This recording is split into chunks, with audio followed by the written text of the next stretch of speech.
चित्रकूट के घाट पर भय संतन की भीड़, तुलसीदास चंदन घिसे तिलक करे रघुबीर।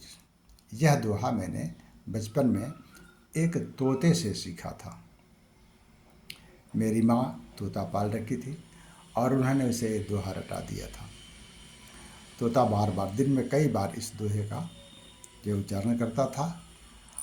बाद में ये समझ जिज्ञासा हुई कि ये पंक्ति कहाँ की है। आमतौर पर लगता है कि तुलसी की ये पंक्ति कहीं पर हो सकती है और जैसे रामचरितमानस में पंक्ति हो सकती है, नहीं है। रामचरितमानस में ये पंक्ति कहीं नहीं मिलेगी। हाँ, रामचरितमानस के ज्वाला प्रसाद की जो भाषा टीका है उसमें तुलसीदास के जन्म चरित्र का वर्णन करते हुए ज्वाला प्रसाद ने जिस प्रसंग का उल्लेख किया है उसी में इस दोहे का प्रयोग किया गया है। उसकी रचना वहीं पर मिलती है। तुलसीदास दुनिया के महानतम कवि, महानतम कवियों में उनका नाम बड़ी आदर के साथ लिया जाता है। हमारा सौभाग्य है कि हमारे देश में हमारी संस्कृति में तुलसी जैसे संत कवि का जन्म हुआ, जिन्होंने एक कथा के माध्यम से संसार के लोगों को जीवन जीने का तरीका सिखाया। तुलसीदास के बारे में पहले तो ये बताना ज़रूरी है कि उनके जीवन से जुड़ी हुई बहुत सारी घटनाएं हैं जो रोचक हैं। रोचक कहने का मेरा तात्पर्य यह है कि कुछ अविश्वसनीय हैं, कुछ विश्वसनीय हैं, व्यवहारिक हैं। राम उनके आराध्य देव हैं और वे जन्म जन्मांतर तक राम के भक्त ही रहना चाहते हैं। अर्थ न धर्म न काम रति, विधि न चाहो निर्माण, जन्म जन्म प्रभु राम पद, यह वरदान न आन। तुलसी श्री राम के अनन्य भक्त हैं। तो आत्माराम दुबे के घर में माता हुलसी के गोद में जन्मे हुए तुलसीदास के बारे में कहा जाता है कि जब उनका जन्म हुआ तो उन्होंने जन्म लेते ही राम शब्द का उच्चारण किया था और इसीलिए उनके बचपन का नाम राम बोला पड़ गया। 13-14 साल की उम्र में रत्नावली नामक कन्या से उनका विवाह हुआ और यह भी कहा जाता है कि उन्हें तारक नाम का एक पुत्र भी था जो असमय अल्पकाल में ही इस संसार से विदा हो गया। उसके बाद तुलसीदास की 2 चीज़ें ध्यान में आईं। एक तो अपनी पत्नी के सिवा और संसार में कोई नहीं दिख रहा था और फिर बाद में संसार से वैराग्य सा होने लगा। जो उनके से जुड़ी हुई कहानियाँ हैं तुलसीदास के बारे में, उसको हम 2 तरह से समझते हैं। एक तो साहित्य की तरह से और दूसरा आस्था और विश्वास की तरह से। जहाँ पर आस्था और विश्वास होता है वहाँ पर तर्क नहीं होता है और जहाँ साहित्य होता है वहाँ समाज के लिए एक संदेश होता है। तुलसी का सारा साहित्य इन्हीं 2 बातों पर आधारित है और तुलसी का जीवन चरित्र भी इन्हीं तरह की घटनाओं से सृजित हुआ है। पहली बात यह कहा जाता है कि तुलसीदास को अपनी पत्नी से इतना सांसारिक प्रेम था कि उसके बिना वे रह नहीं पाते थे। और एक प्रसंग है कि एक बार जब वह अपने मायके चली जाती हैं रत्नावली, तो उनकी याद में वो बरसात के दिनों में जहाँ भारी बारिश हो रही है उस समय भी वो उनसे मिलने के लिए रात्रि में ही प्रस्थान कर जाते हैं और नदी में आई हुई बाढ़ को पार करने के बाद उनके घर तक पहुंचते हैं। बहुत सारी चीज़ें बताई जाती हैं कि नदी में मुर्दा बह रहा था, उसको उन्होंने लकड़ी काठ समझ करके उसके पार किया। फिर वहाँ जाते हैं तो ससुराल में देखते हैं कि उनके घर से एक सर्प लटक रहा था जिसे उन्होंने रस्सी समझ करके और उसको पकड़ करके ऊपर चढ़ करके घर में गए। यह जो चित्र है वो लोक जीवन का है, ग्रामीण परिवेश का है, ग्रामीण जीवन का है। जिन लोगों ने गांव को नहीं देखा है, ग्रामीण आवास को नहीं देखा है, नदी तालाब को नहीं देखा है, अंधियारी रात को नहीं देखा है, वे लोग इस प्रसंग को बढ़िया से नहीं समझ पाएंगे कि कभी ऐसा भी हो सकता है, लेकिन ऐसा होता है। अब है कि तुलसी का यह पत्नी के प्रति जो लगाव है, वहीं से उनके जीवन में एक परिवर्तन आता है।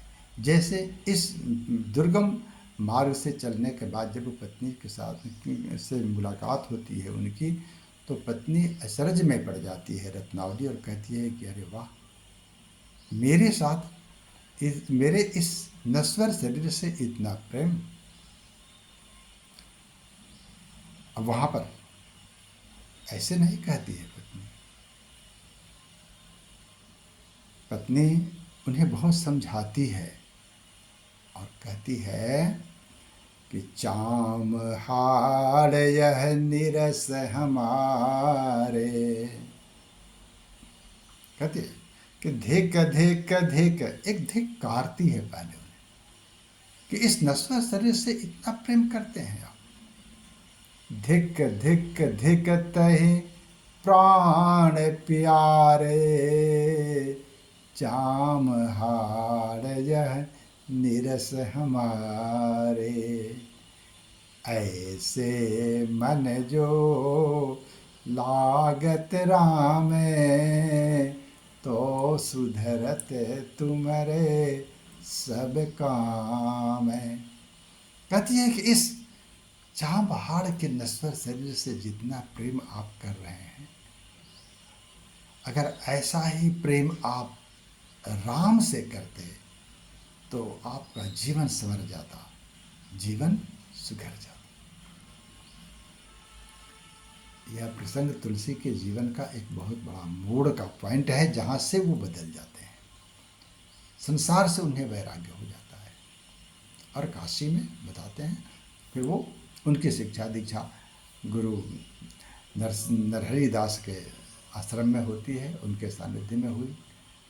उन्होंने संस्कृत का अध्ययन किया, वेद शास्त्रों का अध्ययन किया, और इस प्रकार से उनका जीवन का लक्ष्य यह रहा कि भगवान श्री राम का दर्शन प्राप्त करना है। अब ध्यान दीजिए, 16वीं शताब्दी में तुलसी का जन्म हुआ था, राम का जन्म त्रेता में हुआ था। कैसे दर्शन करेंगे? तो अभी बताया ना कि हमारी राम कथा और हमारा जो साहित्य दो तरह से चलता है, एक आस्था और विश्वास पर और दूसरा साहित्य पर। जहाँ साहित्य है वहाँ पर सामाजिक संदेश होता है, जहाँ आस्था होती है वहाँ पर तर्क नहीं होता है। तुलसी की निगाहों में संसार की सारी सृष्टि राममय है, जड़ चेतन गुण दोषमय सकल राममय जान, वंदों सबके पद कमल सदा जोर जुग प्राण। कहते हैं ना, सिया राम मैं सब जग जानी, कराऊं प्रणाम जोर जुग पानी। तुलसी की नजर में पूरी दुनिया राममय है। तो अब प्रसंग यह है कि जब वैराग्य जीवन अपना लेते हैं तुलसीदास, एक घटना आती है जीवन में कि प्रतिदिन वे जब शौच के लिए जाते हैं बाहर,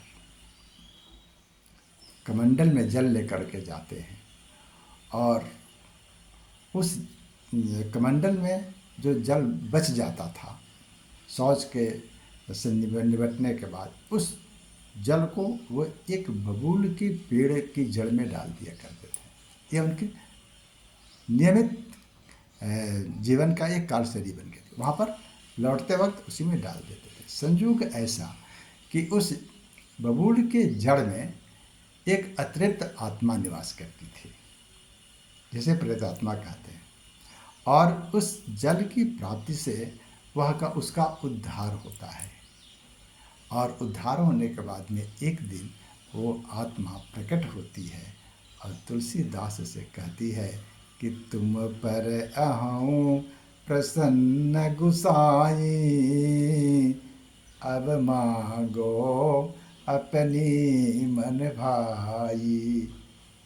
कहते हैं कि गोस्वामी जी, मैं आप पर प्रसन्न हूँ, अब आपके मन में जो कुछ भी है आप मुझसे मांगिए, मैं आपको कुछ देना चाहता हूँ। तुलसीदास कहते हैं कि आप कौन है भाई, परिचय पूछते हैं। वह कहता है कि तुलसीदास कहा तुम प्रेता, तो प्रेत कहा मनुजन कह देता। कहते हैं कि मैं प्रेत हूँ, लेकिन आप जो कहेंगे उसे मैं दूंगा। तुलसीदास अपने मन की बात बता देते हैं कि जो रघुनाथ दरस मैं पाऊं, तो जियत प्रयत्न तोर यस गाऊं। हे प्रेतात्मा, अगर मुझे भगवान श्री राम का दर्शन हो जाता है तो मैं आजीवन आपको याद करते रहूँगा। प्रेतात्मा उन्हें एक युक्ति बतलाती है। कहती है कि देखिए, जहाँ कहीं भी प्रेतात्मा उन्हें संदेश देती है कि राम से मिलने के लिए जरूरी है हनुमान से मिलना। हनुमान से मिले बगैर राम का दर्शन नहीं हो सकता है। शायद इसीलिए तुलसीदास ने हनुमान चालीसा में लिखा है कि राम दुआरे तुम रखवारे, होत न आज्ञा बिन पैसारे। वे उनके द्वारपाल हैं, मुख्य द्वार पर खड़े रहने वाले द्वारपाल हैं हनुमान जी। उनसे मिलने के बाद में राम का दर्शन होता है। आगे की कथा है, प्रेतात्मा बतलाती है कि पहले हनुमान से आपको मुलाकात करनी पड़ेगी। हनुमान से मुलाकात कैसे होगी, कहाँ मिलेंगे? प्रेतात्मा बतलाती है कि जहाँ कहीं भी राम कथा होती है वहाँ सबसे पहले हनुमान जी विराजमान होते हैं, और आरती होने के बाद जब कथा विसर्जित हो जाती है तब वहाँ से वो प्रस्थान करते हैं। इसी आधार पर आप उन्हें पहचानिएगा। तुलसीदास जहाँ राम कथा होती थी वहाँ जाते थे, देखते थे, चारों तरफ हनुमान को ढूंढते थे, कहीं पर दिखाई नहीं पड़ता। एक दिन उन्होंने प्रेत से पूछा कि भाई हमने हनुमान तो मिलते ही नहीं हैं। उन्होंने कहा कि ऐसे थोड़े मिलेंगे, वे सामान्य वेश में नहीं रहते हैं, एकदम दीन दुखियों के रूप में वो उस कथा को सुनते रहते हैं, उसमें हनुमान दिखाई पड़ते हैं। तुलसीदास जाते हैं राम कथा जहाँ पर हो रही है, वहाँ पर कथा सुनने के बाद में देखते हैं सभी लोग चले जाते हैं। अंत में एक वृद्ध व्यक्ति जो वहाँ बैठा हुआ है उसको पकड़ते हैं और कहते हैं कि भाई आप क्या हनुमान हैं? हनुमान है? हनुमान बोलते हैं नहीं, मैं तो दिन दुखी गरीब आदमी हूँ, ब्राह्मण हूँ। ठीक है, लेकिन आप हनुमान हैं। फिर वो बोलता है कि आपको चाहिए क्या, बोलिए। उसने कहा कि अब मुझे भगवान श्री राम का दर्शन करना है और आप ही युक्ति बतलाएंगे। फिर हनुमान जी कहते हैं कि ठीक है, प्रकट हो जाते हैं, बताते हैं, हाँ ठीक है बता दूंगा, बड़ी आसानी से आपको ये दर्शन हो जाएगा। कैसे?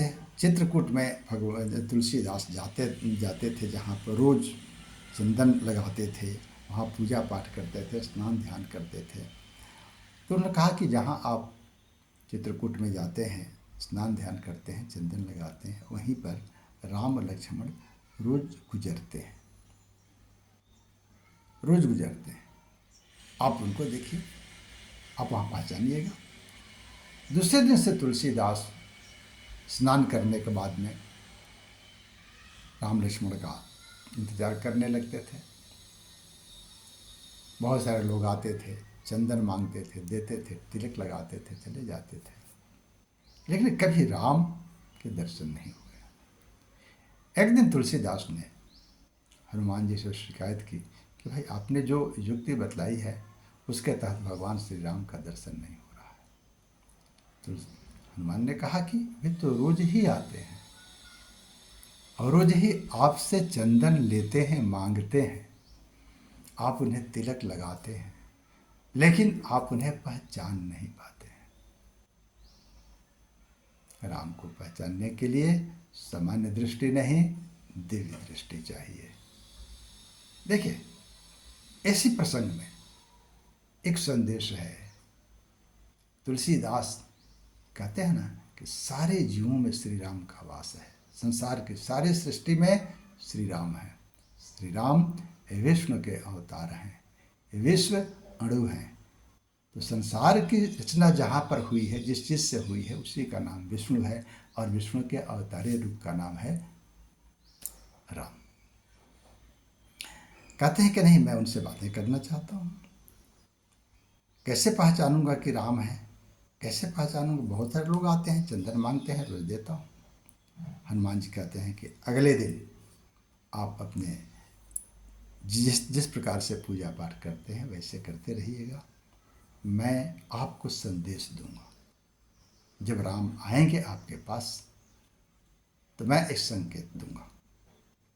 दूसरे दिन तुलसीदास जब चित्रकूट के घाट पर स्नान ध्यान करने के बाद में चंदन घिस रहे हैं, उसी समय दो बालक वहाँ पर आते हैं और उनसे कहते हैं कि स्वामी जी, मुझे भी चंदन लगा दीजिए।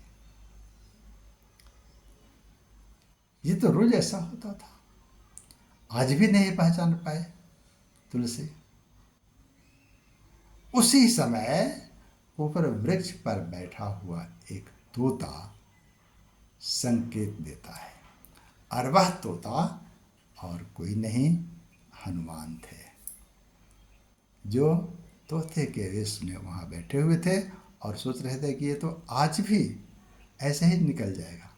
तो वहाँ से वो एक यही दोहा पढ़ते हैं कि चित्रकूट के घाट पर भई संतन की भीड़, तुलसीदास चंदन घिसे तिलक करे रघुवीर। ये पंक्ति जब तुलसी के कानों तक जाती है तो कहते हैं कि अरे वाह, इसका मतलब कि यही राम और लक्ष्मण है। अब वहाँ पर तुलसीदास उन बच्चों से पूछते हैं, जब वो चंदन मांगते हैं तब एक प्रश्न करते हैं कि चंदन देहूं चरित जग माही, चंदन देहूं चरित जग माही, राम लखन तुम हो कि नाही। रोज रोज तुम आकर चंदन मांगते हो, लेकिन मैं दूंगा, सही बात है, चंदन दूंगा, लेकिन ये बताओ कि तुम राम और लक्ष्मण हो कि नहीं। उस बालक के रूप में राम लक्ष्मण का दर्शन होता है। कहते हैं कि हाँ, मैं राम हूँ। इसके बाद तुलसी ने चंदन लगाते हैं और फिर राम भक्त हो जाते हैं। तुलसी के जीवन से जुड़ी हुई ये घटनाएं हमें बहुत सारी प्रेरणा देती हैं। कथा के माध्यम से जीवन का संदेश दिया जाता है, संसार में रहने का तरीका सिखाया जाता है, और राम की कृपा से ही स्वामी तुलसीदास दुनिया के महानतम कवि बने, महानतम कवियों में से एक बने। और तुलसी का रामचरितमानस जैसा ग्रंथ हमारी भारतीय संस्कृति का धरोहर है, जो हर कुछ सिखाता है, हर कुछ बताता है कि हमें समाज में कैसे रहना चाहिए, हमारे जीवन का लक्ष्य क्या है, हमारा व्यापार कैसा होना चाहिए, हमारा घर संसार कैसा होना चाहिए, लोगों के साथ हमारे रिश्ते नाते कैसे होने चाहिए। राम एक चरित्र हैं जिनके विविध आयाम हैं, विविध रोल हैं। एक ही रोल में श्री राम नहीं है। श्री राम सिर्फ एक राजकुमार नहीं है, वे एक राजनेता भी हैं, एक अच्छे पुत्र भी हैं, अच्छे भाई भी हैं, स्वामी भी हैं, सेवक भी हैं, राजा भी हैं। सारी चीज़ें श्री राम मानस में, श्री राम के जीवन में हमें दिखाई पड़ता है। तो आज तुलसी को याद करते हुए हम भगवान श्री राम को याद करते हैं। और कथाओं का विस्तार तो इतना है कि हरि अनंत, हरि कथा अनंता, कहीं सुनहि बहुविधि सब संता।